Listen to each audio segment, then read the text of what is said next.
Today on an all-new Dr. Phil. I laid down in bed and haven't been able to get up. He's been living in this bed, not for a week, not a month, but 5 years. And Mom does everything for him. He even cleans his urinal because he doesn't want to get up and walk to the bathroom. But if I don't do it, he doesn't do it. You said this is the end, and then you laid your happy ass down and you haven't gotten up since. He'll lay there and die. I know what's wrong with him. What I don't understand is what's wrong with you. Today's going to be a changing day in your life. You've never had anybody working harder to bring you to the threshold of change than right now.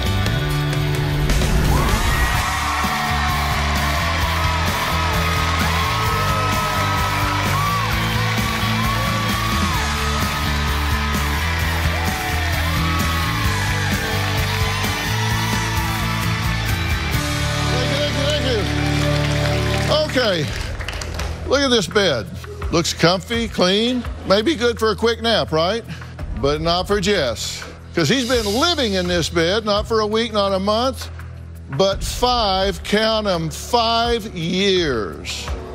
Now imagine not getting up to go to work, not getting up for dinner, not even getting up to go to the bathroom. He can walk, he can run, he can do whatever. He's emailed me 14 times. He's had plenty of time to type it out, asking me to help him with his life and really to start a new one. Well, he's come to the right place. Take a look. I'm laying here in my bed. That's my whole world, where I live. It's been 5 years now, and this is where I spend my life. I don't know how to get up anymore. I don't know how to live anymore. Well, Jess' mother, Sue, says she does everything for her son. Now, when I say everything, I mean everything. She brings him food, cold drinks, she washes his sheets, and even cleans his urinals.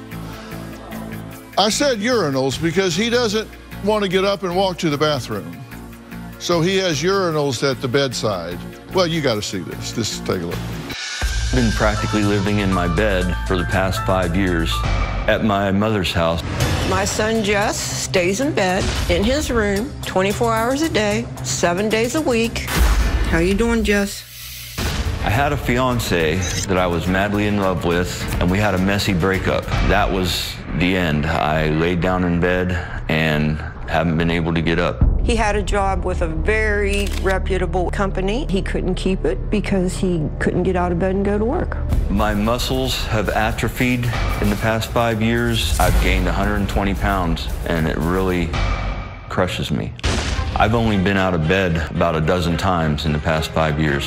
I got up to come to California because Dr. Phil doesn't make house calls. I've been in LA for the past 48 hours, and I've been in bed for about 42 of those hours. My hygiene is off the charts bad. Sometimes I've seen him go as many as 6, 7 days without a bath. Once, maybe twice a week, I get up to go to the restroom and to bathe. Jess sleeps 8 to 10 hours a day, or he doesn't sleep for days at a time. I lay in a dark room and smoke my e-cigarette and just think about everything horrible that's ever happened in my life. My room is set up conveniently. I have a mini fridge that I keep stocked with snacks and food. I don't have to get up for anything. I have portable urinals, and I just sit up like this, use the urinal, set it down, and lay back down.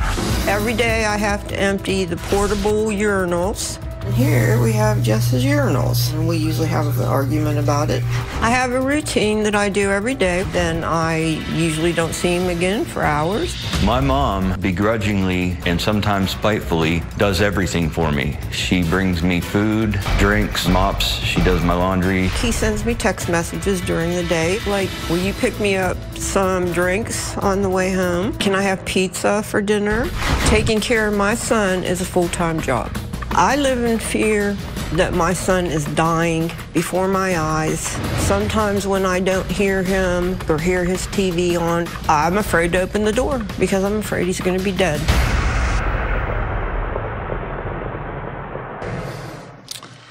Okay.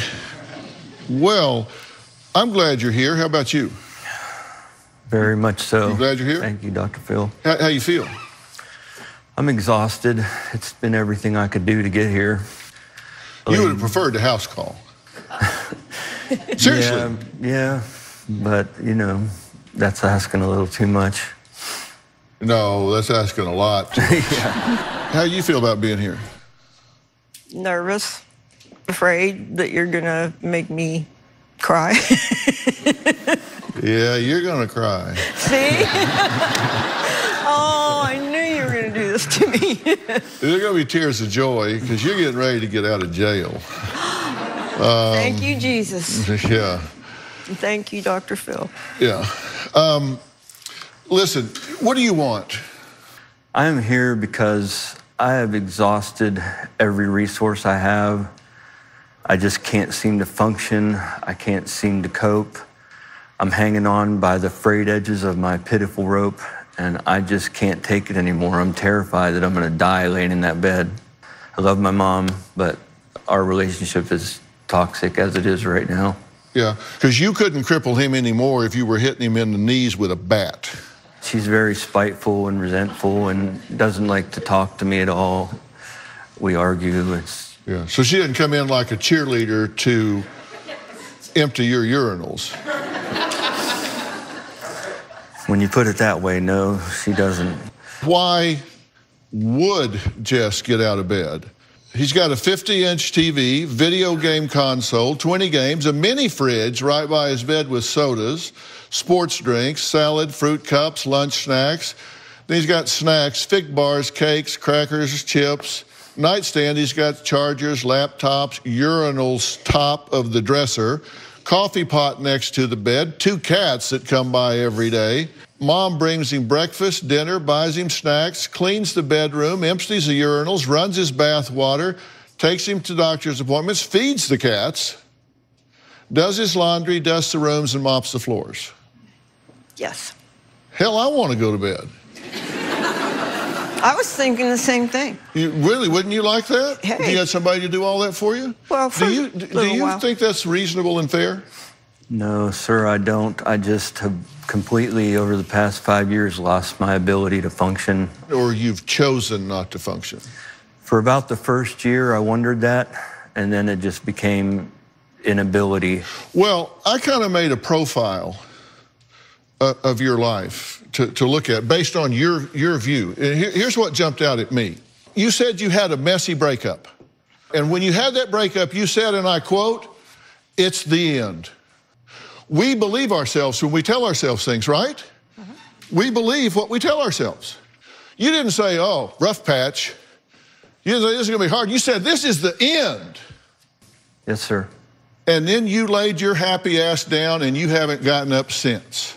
No, sir, I haven't. Right? I felt unable to. Because you believe what you said. Then you said that, I hadn't been able to get up. You didn't say I don't get up. You said I hadn't been able to get up, right? Yes, sir. And then you said, Mom begrudgingly, spitefully does everything for me. Yeah, it's a double-edged sword. Yeah, food, drinks, laundry,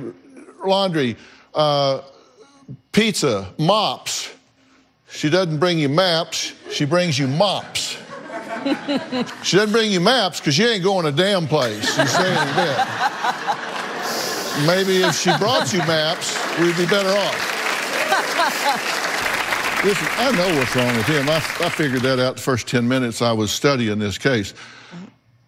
What I don't understand is what's wrong with you. That's my only child, my only son, and I can't turn my back on him. So why are you abusing him this way? I don't mean to be. He'll lay there and die. He needs help. I want your help desperately, Dr. Phil. We're going to find out. Coming up, Jess says his mother is controlling and actually does not want him to get out of bed. He says she wants him to stay there. She wants to control him and know where he is so she can feel safe with him right there, that she's actually doing all this for her, not for him. Is that true? Well, we'll find out after the break.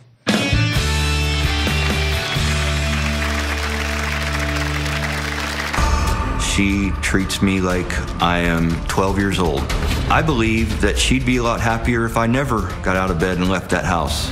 One time he sent me a text message and told me that he was going to have me arrested for Munchausen syndrome. My parents getting divorced when I was 3 years old was the beginning of my mental issues.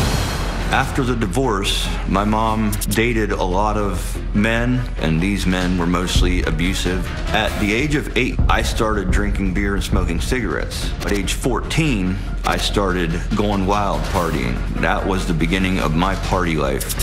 Once he got into his teenage years, he started getting into trouble. I wasn't really worried because I was kind of a little wild as a teenager too. She was living her life. I was on my own to do whatever I wanted to do. Well, Jess says despite a chaotic upbringing, he was able to achieve a 4.0 in college, have a successful life with a nice home, had a pool, good job. But it all ended 5 years ago after a bad breakup. He says he lost all coping skills and thinks his mother really might like it that way.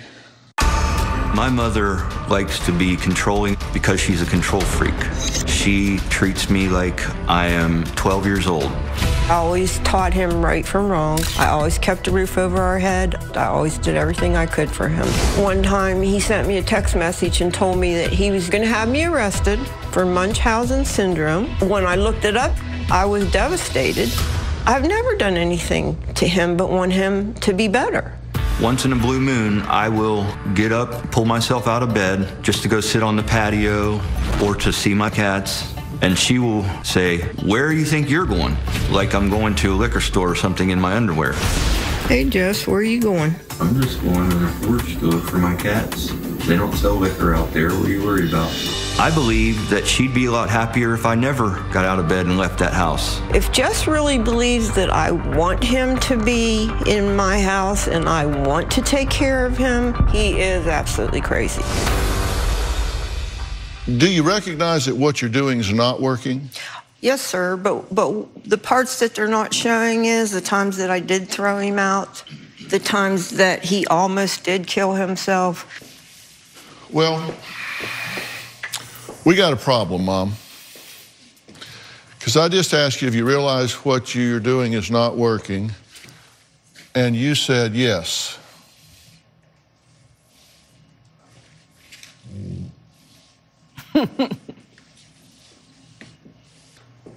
When people say but, they really mean forget everything I just said, I'm now going to tell you what I really think. So you don't really believe what you're doing is wrong. You just told me what you said but and told me what you really think. What you really think is what you're doing is working. You think you're keeping him alive. You think you're the one thing that is his lifeline, and without you, he's gone. He can't function in a normal situation. He doesn't think like you. He doesn't think like me. Well, I need to make a note because I was confused. I thought you were here looking for some new answers, and you're actually here to defend what you've been doing. Well, no, I just want you to understand the whole story. You don't think I've prepared for today? You're gonna, I don't know. I mean, I'm sure you have. You're a professional. I'm here for your help, but I just want I just want you to understand how hard I have tried to prepare him. You're sure that I've done my homework? Yes. Because I'm a professional. Yes, you are. But you want to tell me. Just what I've been doing. Yeah, because I don't know, because I haven't done my homework.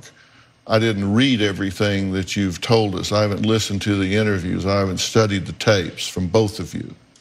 Did you withhold information from us? I can't remember. I've talked to so many people so many times, I can't remember. And I've read every word you said to everybody you talked to. Well, thank you. I appreciate you. I'm telling you right now, I would not be here if I wasn't reaching out for help for my son and myself. But you want to waste time defending what you've been doing, which isn't working, instead of spending time with me telling you what you need to do instead of what you've been doing. That's what we're spending our time on. I'm sorry. What you're doing isn't working, right? Correct. What you're doing isn't working, right? No, sir, it's not at all. It needs to change. very badly. I'm going to talk about what they need to do next, very specifically. This is not a mystery to me. We'll be right back.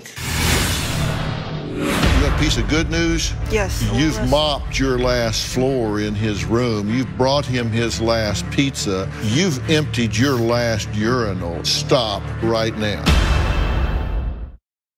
Okay, don't forget to check out my Fill in the Blanks podcast, where I've just started a new series called Relationship Reality Check. Now, here's a question. How much fun are you to live with? Think about it. We are all a life manager, and we have one client. That's us. How you doing on managing your life? Because if you've managed yourself into misery, boredom, bankruptcy, bad health, if it was somebody else, you'd fire their ass. But you can't fire yourself, so that means you just got to do a better job. Look, I believe in the principle of reciprocity. You get what you give from this world. And we all have a core consciousness where we really understand what we believe. And I'm going to talk about what I call some drop-dead deal breakers in relationships. There are some times you're ready to walk away. We're going to talk about what those things are. So this is a brand new series that comes out every Tuesday. It's free. It's available on Apple Podcast. Has everyone been listening to mine? Raise your hand if you're not. What the hell? All right, who's got my podcast loaded? You have it? Yes, sir. All right, you're safe. How about you? I told her she was in All right, trouble. do you know how to do it? Yes. Where's your little microphone? Let me tell you how this works. On your phone or your iPad, click on this little purple icon. You see it on the screen? This is the free podcast app that comes with your phone. All right, click on it, and then click on the magnifying glass. Okay, type in fill in the blanks. It's P-H-I-L in the blanks. And then click search. See the picture? And then you hit the subscribe button. Then every time one drops, it just sends you a little message and says, a new one is out. Okay, let's try it again. All right, go back and push on the little magnifying glass and type in, I've got a secret. You see the little icon that comes up with Robin's picture? And then click subscribe on that. Now you're listening to the cutest couple in America. Okay? You can also find these on Stitcher, Castbox, Spotify, and your favorite podcast app. And you can get more information about all of the podcasts on drphilpodcast.com. All right, back to the show. Well, I've tried tough love with my son over the years. I threw him out and tried to make him go have a life. My mom didn't kick me out. I left my friend's house because they got evicted. He lived on the streets like a bum. He drank, did drugs, got beaten up. And if I don't do anything, he comes to my house and he cries and sleeps on the porch. I was homeless. I had nowhere else to go, and I took an air mattress and laid in an old trailer out in the woods till my mom gave in. Just as my son, I love him. He tears at my heart to the point where I can't take it anymore, and I let him back in. So you got a piece of good news? Yes. You've emptied your last urinal, if you listen to me. You've listen. mopped your last floor in his room. You've brought him his last pizza. That needs to end right now. Zip, zero, stop right now. Yes, sir. Okay? I want to introduce you to Coach Mike Baer. He's a life coach. He's the CEO of Cast Centers, and he focuses on helping his clients break free of destructive patterns that aren't yielding the results that they want. Mike, come on up, if you will. Welcome, Coach Mike Baer. Mike is a New York Times best-selling author. His book is called Best Self, Be You Only Better. Part of what has to happen is he's got to behave his way to success, correct? He just definitely needs to behave his way to success. I mean, he needs a life reboot in every aspect of his life. Because right now there is not much of a life. You're talking about just simple things day to day, right? Simple things. I would have someone come to your house, take you for a walk every day, have a coach checking in with you, setting some goals, setting boundaries with your mom. I mean, you've admitted this is not where you want to be in your life. Do you want to get out of bed? I do, absolutely. I just don't know how anymore. This is you before you went to bed. Let me tell you what I think needs to happen. You want to know what I think needs to happen? Absolutely. I want to introduce you to Dr. Kaligi right here. This is Dr. Kaligi, and this lovely lady next to him is also Dr. Kaligi. Hi. They're not twins. They're father and daughter. Sure. And Dr. Farah Kaligi on the right is the clinical director of Creative Care, which is a dual diagnosis treatment center here in Calabasas. And I think the first thing that needs to happen is we need to get a baseline on you. We need to get you off of all medications, which require medical supervision to do that. But it would not surprise me if you don't need any medications. I don't know, but this is something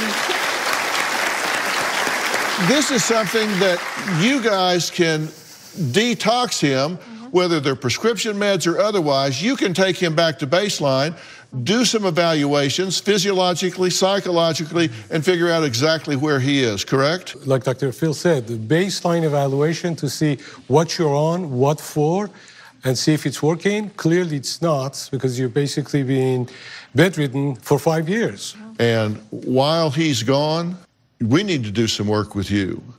And I am going to arrange a therapist for you. And I'm going to do it through Doctor On Demand. And Doctor On Demand is a company that my son Jay started, and I'm involved in it, where you can actually have a regular scheduled therapist that you can see from the comfort of your own home. Because there's going to be a big void in your life when you stop waiting on him 24/7. And you're going to love where this is headed. Oh, I can't even tell you how much I'm... Okay? All right. And look, if you at home want your own Doctor On Demand, just go to Google Play Store or iTunes App Store, and you can download the Doctor On Demand app, and you can see medical doctors, you can see therapists or whatever. Coming up, we're going to meet another mother who says she's brokenhearted, embarrassed, and scared to death for her 31-year-old son. She'll tell us why when we come back.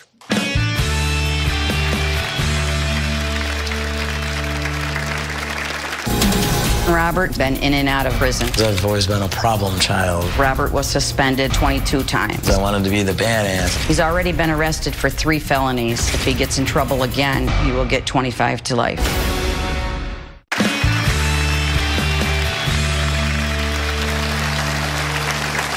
We're getting ready to talk to Robert. Now, he's 31 years old, and he has not seen his mother, Lynn, in 5 years until a day ago when she dropped off a toothbrush. She says he has spent most of the last decade in prison for stupid things like stealing cigarettes and throwing eggs at a car. Now, she's worried if he gets in trouble again, he's looking at 25 years in prison because of the 3rd strike rule. Take a look. My son Robert is very impulsive. Even as a kid, he was very mean-spirited. Robert was like a Tasmanian devil. He was always throwing things and kicking things. He's been arrested several times and been in and out of jail and prison. I've always been a problem child. I feel like the outcast. I'm the bad apple. When Robert was 3 years old, he was kicked out of daycare. He was putting children's shoes in the toilets. He was tearing heads off the dolls. Throughout grade school and high school, Robert was suspended 22 times. I didn't really have any care for people's feelings or their property. I wanted to be the badass. I wanted to be different. Once I graduated, I joined the military to make my mom and dad proud. Dad and I were really very proud of him for probably the first time ever. I became a party animal. I had charges for wrongful use of cocaine, drunk on duty, and disobey a commissioned officer. 8 months later, he was kicked out of the Army for drug use and for going AWOL. We brought him back home with us. Within a few weeks, we noticed that he had stolen my husband's wedding band, my diamond earrings, and my tennis bracelet. We kicked him out because we couldn't trust him, and he was doing drugs. I've been arrested 7 times and gone to prison 3 times. The first time he was arrested, he robbed a guy at knife point. I would have never used the knife. The whole point was just to scare him. He got arrested again for burglarizing a cottage. I got 4 years in prison for it. 8 months later, he violated parole again by getting a DWI. He went back to prison again for a year. He's already been arrested for 3 felonies. My understanding is if he gets in trouble again, he will get 25 to life. Well, you're really concerned he's going to go to prison. Again. And this time for a long stretch. Are you a criminal? Yes. I mean, is that who you have become? I mean, are you just a criminal? I don't like to believe so. All 7 of my arrests, I was intoxicated. I've never been arrested sober. I've never broken the law sober. How'd you hurt your hand? I got drunk and I had an argument over the phone, and I punched the windows at my hotel.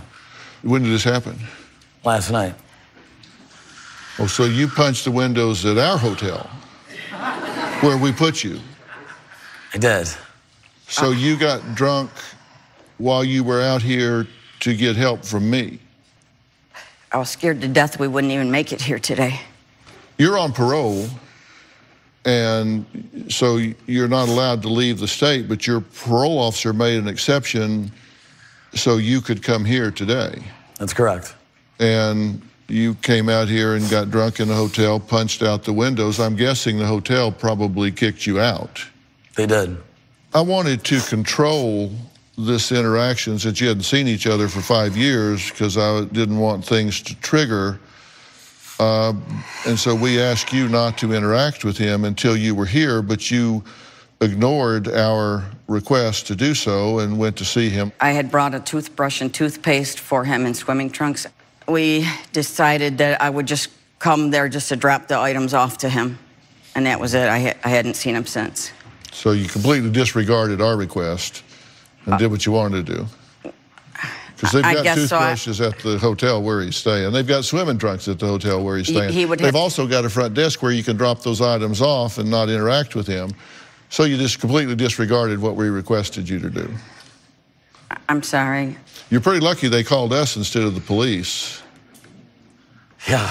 Because that's destruction of property.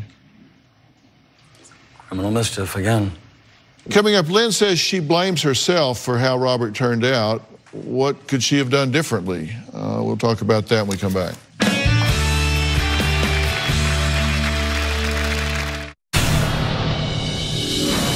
Last summer, I was still in prison, and my sister had passed. I hold a little resentment that they were here for that and didn't think to see me. That really did bother me and piss me off. We were so busy trying to make the arrangements for the funeral, I was unable to go to visit Robert in prison, and my husband had forgotten his diabetes medication. I was told the neighbor's lawn that they take care of was getting long and they had to get back to maintain it. There's ways to obtain insulin in other states when you travel if you need to. Robert spent most of his 20s incarcerated. He admits he did what he calls stupid things in the past, but he wants his mother to know that he's really not a bad guy and that he has changed. But Lynn says Robert has been really just a Tasmanian devil since day one. When he was really young, I took him to pediatricians, allergists, neurologists, anybody I could to try to find help. The pediatrician had told me he was very healthy. They didn't see anything physically wrong with him. They told me, ma'am, babies cry. Get used to it. At 2 years of age, the neurologist placed him on Ritalin. I remember taking the little yellow pills, 3 pills 3 times a day. I did not like him being placed on Ritalin, but I felt like I had no choice. She had me at Adderall, Metadate, Concerta. When they put him on Ritalin, it did help a little. It wasn't a cure-all, but it took the edge off. When he was 16, he was having a pretty good year. I thought he had outgrown the hyperactivity. We took him off the medication. things went bad from then on. If you look at the records from 2 to 16, I was in trouble the whole time. So did I really get bad again? I think I was bad the whole time, and I don't think the pills were ever working to begin with. You be the doctor for a minute. What do you think's going on with you? Why do you think you continue to lose control emotionally, continue to be susceptible to peer pressure, continue to make bad choices and wind up in prison? I still feel, I'm gaining slight control over the fact of gaining people's acceptance. However, I like to drink alcohol, and when I do, I make terrible decisions. Why do you think you're abusing alcohol? I wish I had the answer for that. When I do drink, I feel good. I feel happy. I feel confident. All the things that I don't feel when I'm sober most of the time. How do you feel when you don't? When I don't drink? Yeah, when you're not high, how do you feel? Lonely, depressed, anxious, outcast. So I drown myself with the alcohol to not feel that. Do you think you deserve to be happy?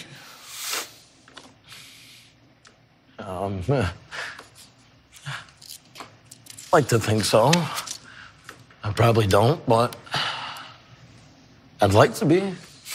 I'd like to think that I could be. And I could just be a normal person and be happy. Well, I've got a really pivotal question for you in your life. I'm going to ask it right after the break.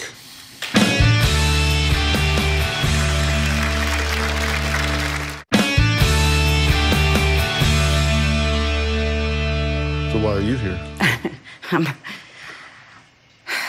I feel like a glutton for punishment sometimes, but I just can't give up. I just keep trying. I want him to be all right. I just want him to be happy and healthy and stop breaking the law. That's all I'm asking. Well, I said I had a pivotal question for you.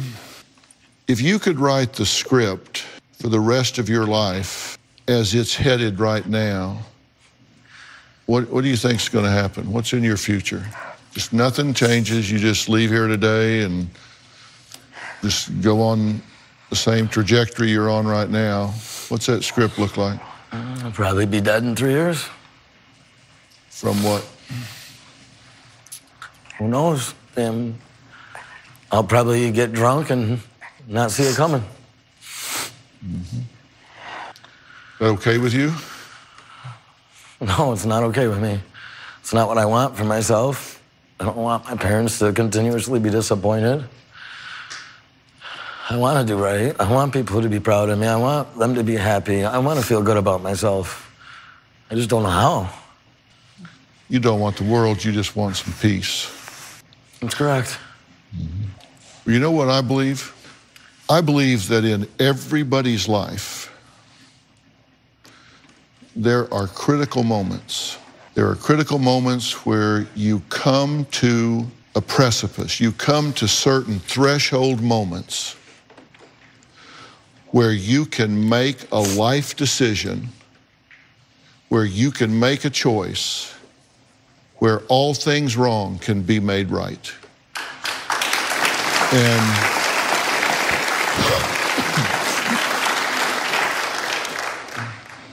And those may happen 3 or 4 times by your age.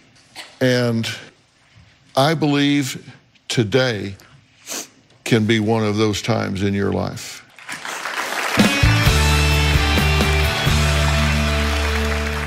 I think there are 4 stages of readiness. And stage 1 is when you make a change because it's been ordered by the court. Stage 2 is when you make a change because you do it to escape criticism. And stage 3, you know you need to do it. You don't feel it, but you just know it. And stage 4 is when you are mentally, emotionally, self-motivated to change. It's when you look in the mirror and say, I am so sick and tired of my crap. I'm not going to take this from myself another second, of another minute, of another hour, of another day. I don't care how scary it is on the other side. I'm not taking this from myself anymore. I choose different. I choose different. And you can make that choice today. You deserve to have some help. You deserve to have some help. I think you need a dual diagnosis treatment program where somebody really sits down and customizes a treatment program for you and says, let's figure out who this young man is. Let's figure out how he got where he is. And I'm going to ask you guys to do it. Will you step up and do it for this man? Absolutely. Absolutely.